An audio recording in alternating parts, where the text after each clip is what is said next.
मेरठ का हत्याकांड जिसने पूरे देश को हिला दिया है।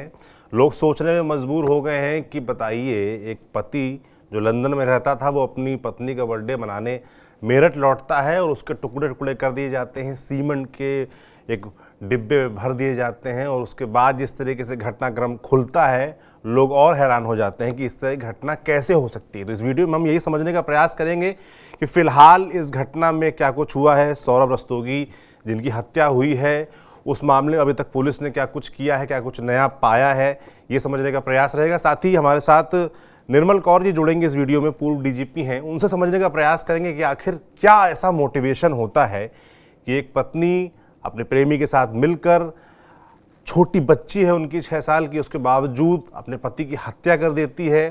तो उसके पीछे की क्या साइकोलॉजी होती है, समझने का प्रयास रहेगा उनसे। पर पहले मैं अनमोल के पास चलूंगा। अनमोल हमारे साथी हैं जो कि मेरठ से जुड़े हैं और इस पूरी मामले पर नज़र बनाए हुए हैं। अनमोल, पहले तो यही बताइए कि फिलहाल क्या नए अपडेट्स हैं इस मामले में, पुलिस ने क्या कुछ एक्शन लिया है, कार्रवाई की है।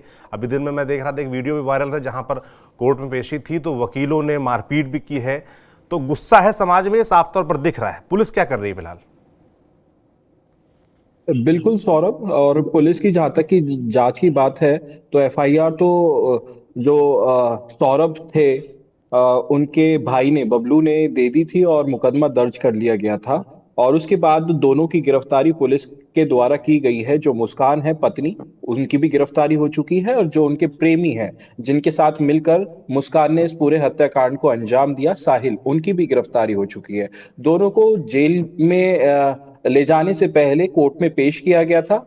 कोर्ट में जब पेश किया जाता गया था, जब आप बता रहे हैं कि वो वीडियो वो उस समय का ही है, वकीलों में रोष था क्योंकि ये खबर जो है वो आग की तरह पूरे हिंदुस्तान में एक तरीके से फैल चुकी है। और मेरठ के वकीलों में इतना रोष था कि जब कोर्ट में पेश किया गया तो उन्होंने गुस्सा दिखाना शुरू कर दिया। लेकिन कोर्ट में जो कार्रवाई थी वो पेंडिंग थी, और कोर्ट की कार्रवाई के बाद वकीलों ने, जैसे ही ये दोनों आरोपी पुलिस की कस्टडी से बाहर आए, तो वकीलों ने पीटना शुरू कर दिया। और एक बात इसमें और बताएंगे, जब कोर्ट में पेश किया गया था, जज ने इनसे पूछताछ की कि आपने क्या कराया, तो बेखौफ होके दोनों ने अपना जुर्म कबूला। मुस्कान की बात तो यह है कि मुस्कान ने बेखौफ होके ये बताया है कि उसने अपने पति की हत्या की है। और वहीं जब साहिल से बात की तो साहिल भी बेखौफ होके पूरे कोर्ट में, परिसर के अंदर ये बोला उसने कि उसने हत्या की है।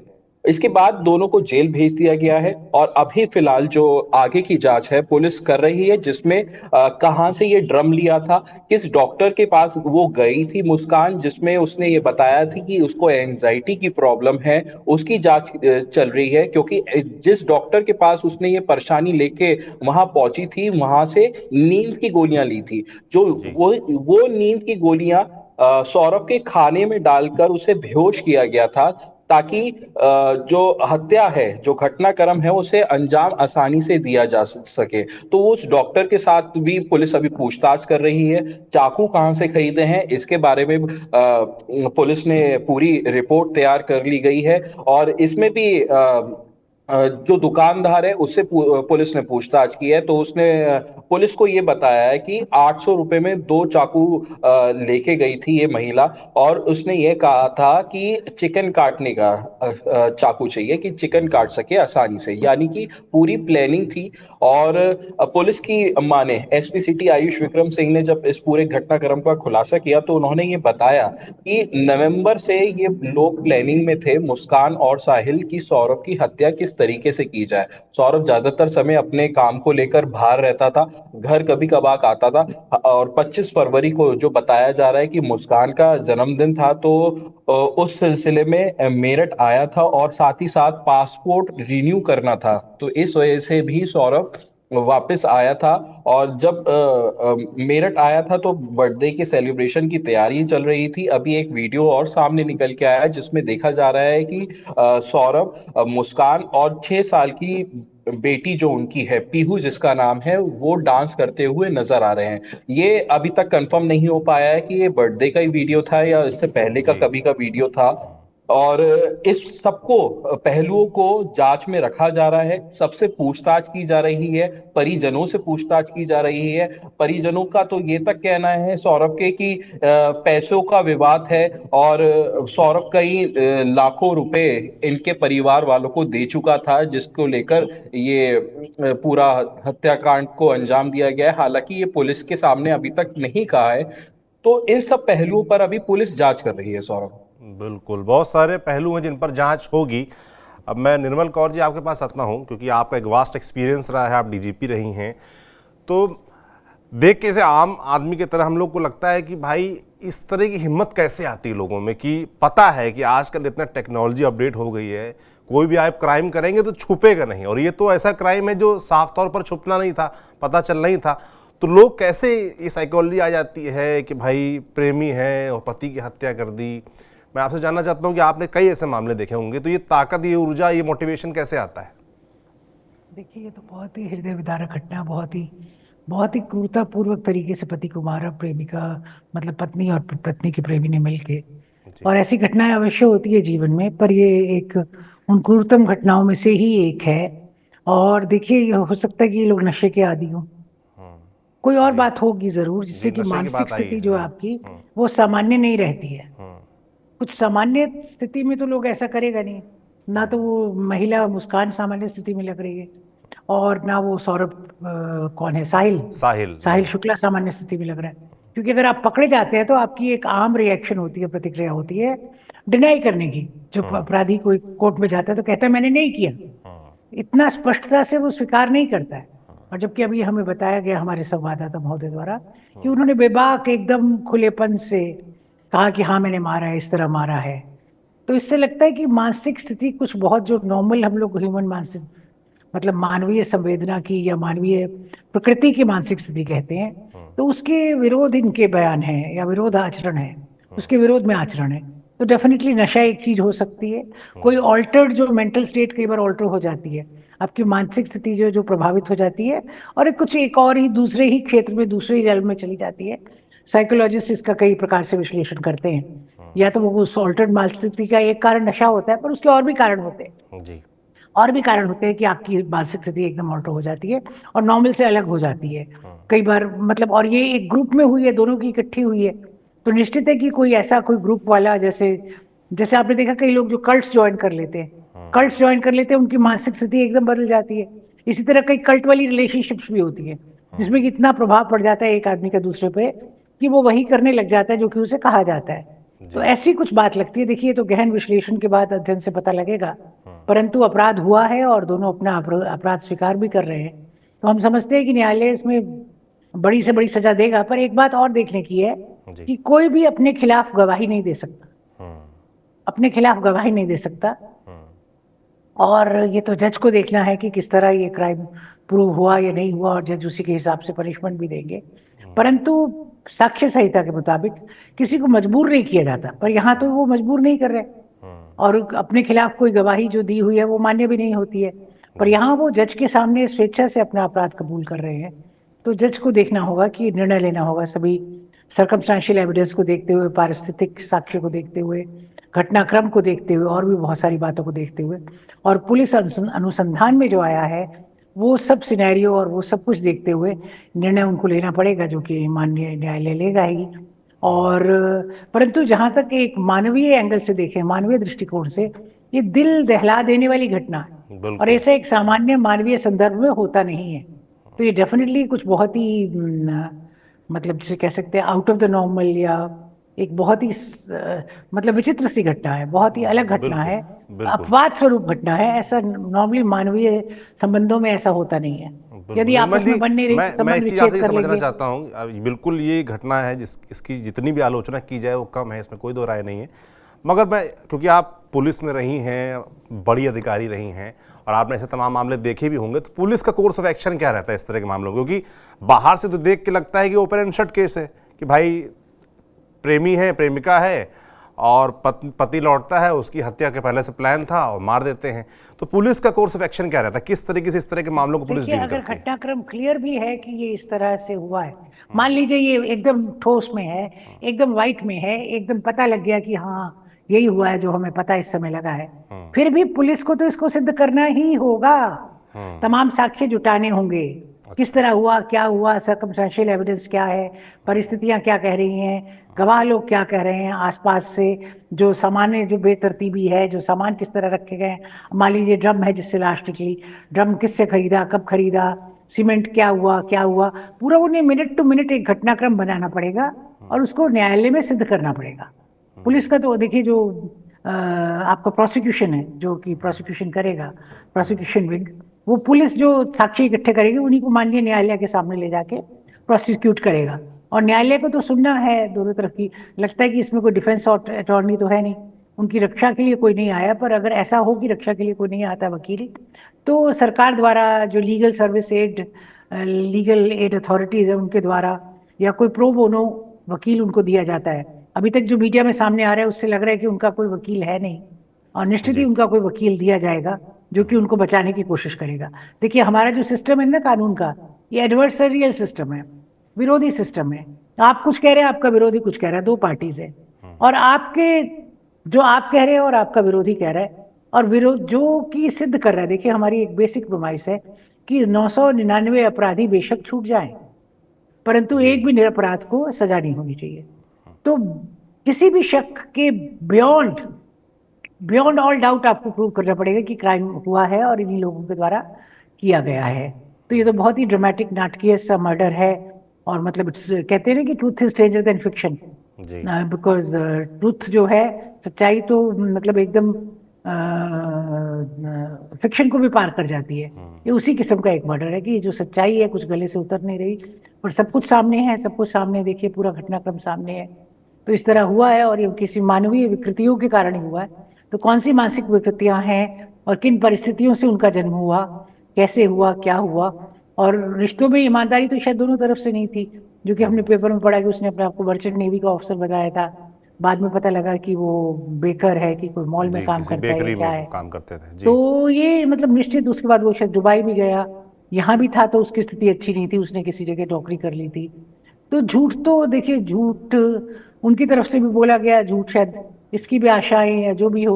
और ये जो प्रेमी है सौरभ, साहिल शुक्ला, ये भी कुछ विचित्र ही प्राणी लग रहा है जी। आपने देखा है इसके बाल कैसे, ये बहुत नॉर्मल तो लग रहा नहीं है लग रहा। हो सकता है कि इसने कुछ सम्मोहन कर लिया हो, उसको वशीकरण कर लिया हो। आप देखिए तांत्रिक जैसा लग रहा है, शिकायतें आई भी हैं, आरोप लगे भी हैं कि तंत्र मंत्र का इस्तेमाल या ऐसा लग रहा है। वो तंत्र मंत्र वास्तव में है या नहीं, बट जो लोग तंत्र मंत्र करते हैं, इस तरह की रिपोर्ट्स आई हैं कि उस तरह के वो कुछ अटपटी बातें करते ही हैं। वो अटपटा ऐसा उनको लगेगा कि एकदम ऊटपटांग बातें करते हैं। आपने उसके कपड़े और जो आपने अभी दिखाया, जिस तरह से उसने बाल बांधे हुए हैं, जिस तरह के कपड़े हैं, जिस तरह का चल रहा फिर रहा आचरण है, व्यवहार है, उससे लगता है कि वो सामान्य व्यक्ति नहीं है। तो ये मुस्कान, अब और देखिए बहुत गहनता से तो हम नहीं कह सकते, पर ये तो बहुत ही क्लियर है कि जो साहिल शुक्ला है एक सामान्य व्यक्ति की तरह नहीं दिखाई दे रहा है, किसी को भी नहीं दिखाई दे रहा। निर्मल जी, मैं एक चीज़ और समझना चाहता हूँ, क्योंकि जो जनता है, देश की जनता है, और ये मामला पूरे देश में मुझे लगता है फैल गया है और सब जगह रोष और नाराज़गी नज़र आ रही है इस घटना को लेकर। मैं जानना चाहता हूँ कि लोग चाहेंगे कि भाई ज़्यादा से ज़्यादा मैक्सिमम इन लोगों को सज़ा हो, तो किस तरह की मैक्सिमम सज़ा हो सकती है? और इन्वेस्टिगेशन पर जो आप कह रही थी कि पुलिस को तो सारे साक्ष्य जुटाने होंगे, साबित करना होगा कि घटना कैसे हुई, तो इन्वेस्टिगेशन में किस किस तरह की चीज़ों का ख्याल रखना होगा पुलिस को, ताकि उनको मैक्सिमम पनिशमेंट मिल पाए? देखिए अभी तो जो ई साक्ष्य है, जो इलेक्ट्रॉनिक एविडेंस है, वो भी नई संहिता के मुताबिक एडमिसिबल हो गया। उसको भी तो ई साक्ष्य का एक ऐप भी आया है, उसमें जो लोग ट्रेनिंग पाए हैं पुलिस ऑफिसर, ई साक्ष्य को भी प्रस्तुत करेंगे, सभी तरह के साक्ष्यों को इकट्ठा करेंगे, क्योंकि पूरा आपके पास तो यही इन्वेस्टिगेशन है। इतना से जो ट्रायल आप करेंगे, उसके बाद सालों साल वो जाएगा ट्रायल कोर्ट से हाई कोर्ट में, हाई कोर्ट से जाएगा सुप्रीम कोर्ट में, जो आम मुकदमों में होता है। तो उस समय आपके पास यही जो साक्ष्य आज आप एकत्रित करेंगे कुछ महीने में या कुछ दिनों में, वही काम आने सुप्रीम कोर्ट तक, जो कि आज से 25 साल बाद भी सुनवाई हो सकती है, जिस तरह से अपने कोर्ट के प्रोसीजर है, जिस तरह धीरे धीरे काम चलते हैं। तो इसलिए साक्ष्यों का संकलन एक बहुत महत्वपूर्ण चीज है पुलिस के लिए। ऐसे फूल प्रूफ साक्ष्य हो कि 20 साल बाद, 25 साल बाद जब भी ये कांड आए, किसी भी हाईएस्ट कोर्ट ऑफ लैंड के सामने भी आए, तो ये जो वास्तविकता है वो कोर्ट के सामने ना सिर्फ उजागर हो, उजागर होने से नहीं चलता है, उसको आप साबित कर पाए, उसको आप बियॉन्ड ऑल डाउट प्रूव करें, बियॉन्ड ऑल डाउट सिद्ध करें, किसी भी शक के परे जाके सिद्ध करें, पूरा सिद्ध करें, मैं तो कहूंगी 500% सिद्ध करें तभी सजा जो है, और कठोरतम सजा नेचुरली खून तो हुआ ही है। और अगर ये आरोप सिद्ध कर पाती है पुलिस और सजा होती है तो उम्र कैद, जीवन कैद तो होगी ही होगी। और मुझे तो लगता है कि ये तो फांसी के लिए भी एक अच्छा मामला है। इसे रेयरेस्ट ऑफ द रेयर कहते हैं। फांसी तो तभी होती है जब rarest of the rare cases में। जी। अब तो फांसी सरेआम मतलब उतना आम रही नहीं। कोर्ट्स ने बार बार कहा है कि rarest of the rare case में ही फांसी होगी। पर मुझे लगता है जिस तरह से पब्लिक की भावना उत्तेजित है, पूरा जनाक्रोश इनके खिलाफ है, तो फांसी भी कोई बड़ी बात नहीं है अगर कोर्ट इनको दे दे बिल्कुल तो, बिल्कुल अगर सिद्ध हो जाता है अपराध उसके बाद। बिल्कुल। निर्मल जी आपके पास मैं लौटूंगा, अनमोल के पास वापस चलता हूँ। अनमोल, जैसे कि निर्मल जी कह रही थी कि थोड़ा सा लग रहा है कि मामला जो खासतौर पर साहिल का है और मुस्कान का है थोड़ा डिस्टर्ब लगता है, साइकोलॉजिकल दिक्कतें लगती हैं, तंत्र मंत्र के इस्तेमाल की रिपोर्ट्स मैंने कुछ पढ़ी हैं कि इस तरह की आई हैं। और दूसरा, परिवार भी जो है उनका, खासतौर पर जो मुस्कान का परिवार है वो भी लगातार कह रहा है कि भाई इसमें मैक्सिमम सज़ा होनी चाहिए, फांसी होनी चाहिए मुस्कान की। तो परिवार क्या कह रहा है, जो तंत्र मंत्र की ये रिपोर्ट्स हैं कितनी सही हैं, ये क्या जो चल रहा है सही बात है? देखिए, इसका पूरा खुलासा जो है वो एसपी सिटी ने किया है, और एसपी सिटी ने पूरा ब्रीफ किया था। और इसमें कहीं ना कहीं ये देखा गया है कि सुपरस्टिशियस है साहिल, और वो नशे का आदी है। जैसा कि हमारे साथ डीजीपी, पूर्व डीजीपी मैडम जो है उन्होंने बताया है, उसी बिल्कुल तरीके से समझ गई है वो मैडम कि हुआ क्या है एक्चुअल में। जो एसपी सिटी मेरठ ने बताया है वो ही कहीं ना कहीं पूर्व डीजीपी मैडम ने बताया, जो हमारे साथ मौजूद हैं। नशे के ये दोनों ही आदी थे। पहले साहिल नशा किया करता था, उसके बाद जब ये मुस्कान से मिलना शुरू हुआ तो मुस्कान को भी इसने नशे का आदी बना दिया।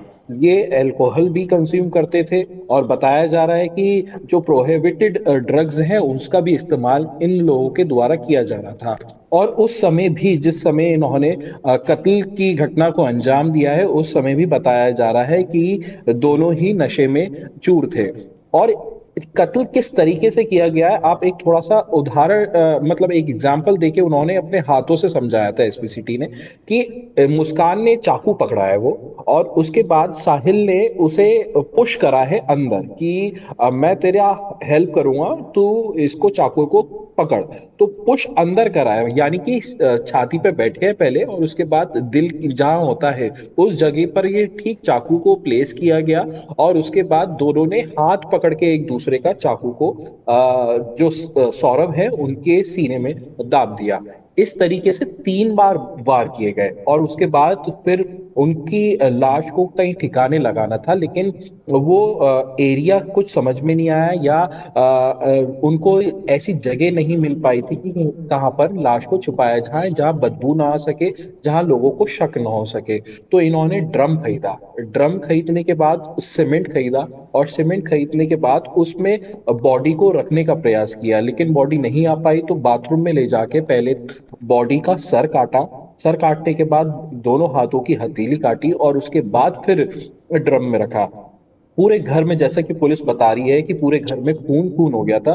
तो एक प्लेटफॉर्म से जो डिलीवरी करते हैं आइटम्स की, उसे मुस्कान ने ब्लीच मंगवाया। 10-10 किलो के कई पैकेट बताए जा रहे हैं कि मंगाए गए थे, और उससे पूरे घर को धोया। सीमेंट ड्रम में बॉडी को रखने के बाद सीमेंट से सील कर दिया गया, और उसके बाद दोनों के दोनों उस घर से चले गए। बताया गया कि ये शिमला घूम के आए हैं, मनाली घूम के आए हैं, कसौल घूम के आए हैं, और इस दौरान इन्होंने खूब मजे करे हैं। ये दोनों ने पुलिस के सामने कबूल किया था, ये जो हमें पुलिस ने जानकारी दी है। अब नशे की बात जहां जहां तक निकल के आई है वो कहीं ना कहीं सत्य पाई गई है, और जो सुपरस्टिशियस वाली बात बताई गई है, उसके साहिल के कमरे से भी देखा गया। अजीब और गरीब पेंटिंग देखने के लिए मिली। वहां पे कुछ ऐसी पेंटिंग थी जो माना जा रहा है कि तंत्र क्रिया से जुड़ी हुई थी। हालांकि एसपी सिटी ने एग्जैक्टली ये तंत्र क्रिया का जिक्र नहीं किया था। उनसे दोबारा भी पूछा गया, उन्होंने ये जरूर माना है कि सुपरस्टिशियस थे। इसका उदाहरण एक और भी है। स्नैपचैट का जिक्र किया, जो चैटिंग एप्लीकेशन है। दोनों चैटिंग करते थे, मुस्कान और साहिल। और मुस्कान ने फेक अकाउंट बनाए थे साहिल की मरी हुई माँ के नाम पर, और साहिल को मैसेज किया करती थी, और उस मैसेज में ये लिखा करती कि मुस्कान के साथ रहे, मुस्कान जैसा कहती है वैसा कर। इस तरीके के मुस्कान खुद मैसेज किया करती थी साहिल को, और उसे ये दिखाती थी कि उसकी माँ फिर से अवतरित हुई है। यानी कि शातिर किस्म की अपराधी मुस्कान रही है।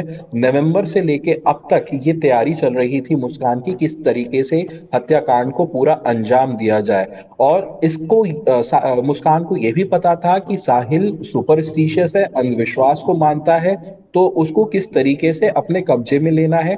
ये भी बात सामने निकल के आई है कि साहिल के साथ मुस्कान रहना चाहती थी, लेकिन उससे शादी नहीं करना चाहती थी। बीच में दोनों के बीच में मुस्कान और सौरभ के बीच में विवाद इतना गहरा गया था साहिल से दोस्ती को लेकर कि इन्होंने डिवोर्स भी फाइल किया था। लगभग 2021 की ये बात सामने निकल के आई है। डिवोर्स फाइल किया था, लेकिन बच्ची होने के कारण इनके परिवार वालों ने समझाया तो डिवोर्स को कैंसिल कर दिया गया। दोनों ने साथ रहने का वादा किया, लेकिन दोनों की माली हालत जो थी वो इतनी अच्छी नहीं थी। इन दोनों की ही लव मैरिज थी, और लव मैरिज का विरोध मुस्कान के परिवार वालों ने और साथ ही साथ सौरभ के परिवार वालों ने भी किया था, क्योंकि सौरभ इतना अमीर नहीं था जिस तरीके से मुस्कान के परिवार वालों ने बताया। विरोध किया था, और इसके बाद फिर साहिल माफ कीजिए, सौरभ के परिवार वालों ने भी विरोध किया था। फिर भी दोनों की शादी हुई, लेकिन दूरी का है या फिर जो कनेक्टिविटी थी दोनों की, आपस में कम्युनिकेशन था, वो इतना अच्छा नहीं रहा। दोनों के झगड़े आए दिन हुआ करते थे। और उसके बाद 2019 में करीब साहिल के संपर्क में आई मुस्कान। एक ग्रुप बनाया गया व्हाट्सएप पे, जिसमें साहिल भी जुड़ा हुआ था। तो मुस्कान और साहिल, जैसा कि पुलिस बता रही है कि स्कूल में 8वीं क्लास में साथ पढ़ा करते थे। दोनों की दोस्ती वहां से शुरू हुई। कई बीच रास्ते में आने जाना, बाजार में एक दूसरे के सामने आने जाने लगे, मिलने लगे, तो हाय हेलो होने लगी थी। हाय हेलो होते होते ये हो गया कि एक दिन मुस्कान ने साहिल को अपने घर पे बुला लिया, और फिर जब घर पे बुला लिया तो दोनों की नजदीकियां और गहरी होती चली गई। वहीं से तो बिल्कुल, और वो मुस्कान की नज़दीकियाँ आदत। इतनी गहरी हुई कि अंत में आकर एक हत्या होती है, और उस हत्या से पूरा देश हिल जाता। भयानक विभत्स मामला है, इस पर कोई दो राय नहीं है। निर्मल जी, मैं आपसे समझना चाहता हूँ कि आपका लंबा चौड़ा करियर रहा है, आपने तमाम ऐसे केसेस देखे होंगे, पर इस तरह के जो रेयर ऑफ रेयरेस्ट केसेस, ऐसा कोई केस देखा क्या आपने अपने करियर में जिसने आपको दहला दिया हो? जी हाँ, बहुत होते हैं। इतना लंबा जब आप सफर करें मानवता के बीच, तो समझ में आता है कि मानव स्वभाव में कई विकृतियां हैं, कई एबनॉर्मेलिटीज हैं, असामान्य चीजें हैं, बहुत सारी चीजें हैं। और बहुत सारे लोग घटना होते समय नहीं बोलते हैं, अपनी रंजिश को इकट्ठा करते रहते हैं। उस समय नहीं बोलेंगे कि तुमने ये किया, तुमने ये क्यों कहा, मुझे ऐसा लगा, मुझे खराब लगा, और या वो सॉरी बोले, आगे से नहीं करना। उस समय लगता है कि मतलब कि ठीक है, सह लेती है तो इसको इससे ज्यादा भी बोला जा सकता है। तो इस तरह की कई चीजें आती है। जब आप अपनी रंजिश को तुरंत, जो आपको महसूस हुआ उसको आप उसी समय अभिव्यक्त नहीं करते हैं, तो धीरे धीरे बहुत सारा पहाड़ जमा हो जाता है। जैसे ना तिनका तिनका करके, बूंद बूंद करके सागर भर जाता है। जी। जिस दिन सागर भरा उस दिन हत्या हो गई। आपको तो लग रहा है छोटी सी बात है, भैया दाल में नमक नहीं डाला, ये दाल में नमक कम है, ये कोई हत्या की बात है? ये तो कोई बात नहीं इसकी हत्या हो। तब आपको समझ में आता है कि बहुत सारी चीजें हैं जो पहले इसने बूंद बूंद करके आज सागर भर गया। तो कहते हैं ना, last straw on the camel's back. ये अपने आप में छोटी सी घटना है, परंतु ये वो आखिरी तिनका था जिससे कि ऊंट भार तले दब के बैठ गया। उस दिन कुछ ना कुछ हो जाता है, या तो सुसाइड कर लेगा, या तो मर्डर कर लेगा, या कोई और इतनी बड़ी घटना कर लेगा जो कि आपको लगेगा कि बिल्कुल ही डिसप्रोपोर्शनेट है घटना के बारे साथ। परंतु होती वो मतलब बहुत दिनों की इकट्ठी की हुई रंजिशें और दुख और परेशानियां, एंग्जाइटीज, क्षोभ विक्षोभ, सब जब इकट्ठे हो जाते हैं, जब उनका पलड़ा इतना भारी हो जाता है, तो बहुत बड़ी कोई घटना हो जाती है, जो कि आपको लगता है कि जो इमीडिएट प्रोवोकेशन है, इमीडिएटली जिस बात के कारण घटना हुई है, वो तो ऐसी कोई बड़ी बात नहीं थी, वो तो कोई इतनी बड़ी बात नहीं थी। परंतु मानवीय स्वभाव में निश्चित ही ऐसी कई घटनाएं सभी ने देखी है, जिन्होंने 40-50 साल बिताए होंगे जी। इस तरह के विभाग में और इस तरह देखते हुए, जहाँ की अपराध ही आपको ज्यादा दिखाई देता है। आपका पाला अपराधियों से और असामान्य व्यवहार से ही ज्यादा पड़ता है। सामान्य समाज, जो चीजें सामान्य समाज में चलती हैं, फिर तो पुलिस के पास कोई आता ही नहीं। पुलिस के पास तो वही आता है जिसको कोई दिक्कत हो, कोई परेशानी हो, कोई घटना घट गई हो, कोई असामान्य चीज हुई हो, खून हुआ हो, मतलब मारपीट से लेके खून कुछ भी हो सकता है, हल्की बुल्की चोरी से लेके डकैती तक हो सकती है, छोटे मोटे मतलब वो करने से लेके बड़े बड़े साइबर क्राइम हो सकते हैं, बड़ी बड़ी अमानत में खयानत हो सकती है। सब लोग पुलिस के पास आते हैं, परंतु अपने को देखना ये है कि सबसे बड़ी बात है, मुझे लगता है कि ये रोकथाम भी करनी चाहिए। जब कोई छोटी घटना हो, आप उसी का प्रतिरोध अगर करें तो शायद चीजें ज्यादा अच्छे से संभल जाती हैं। और जब आपके पास पहाड़ घटनाओं का इकट्ठा हो जाए तो कोई ना कोई तब उसका कोई निदान भी नहीं रहता है, बिल्कुल क्योंकि बिल्कुल एक छोटी निर्मल जी, घटना आपने का तो बहुत ही तरीके से समझाने का प्रयास किया कि आदमी के दिमाग खासतौर पर जब क्रिमिनल होने की तरफ कैसे बढ़ता है, कि छोटी छोटी घटनाएं होती हैं वो एक साथ आकर अंत में इतनी बड़ी हो जाती हैं कि आदमी का अपने ही पर ही बस नहीं रहता और फिर इस तरह की घटनाएं हो जाती हैं। अब बिल्कुल देखने वाला होगा इस मामले पर कि आगे किस तरीके का कोर्स ऑफ एक्शन रहता है पुलिस का। निर्मल जी, आपका बहुत बहुत धन्यवाद तमाम जानकारियां हमको देने के लिए, समझाने के लिए कि कैसे पुलिस केस में आगे धन्यवाद। बढ़ सकती है। अनमोल, आपका भी बहुत बहुत शुक्रिया जोड़ने के लिए और तमाम जानकारियां देने के लिए। तो कुल मिलाकर एक बड़ा मामला है मेरठ का, जिसने पूरे देश को दहला रखा है। उस मामले से जुड़े जो अपडेट्स हमने आप तक पहुंचाने का प्रयास किया, जो भी आगे अपडेट आते हैं आप तक हम जरूर पहुंचाएंगे। आप देखते रहिए TV9 डिजिटल। शुक्रिया।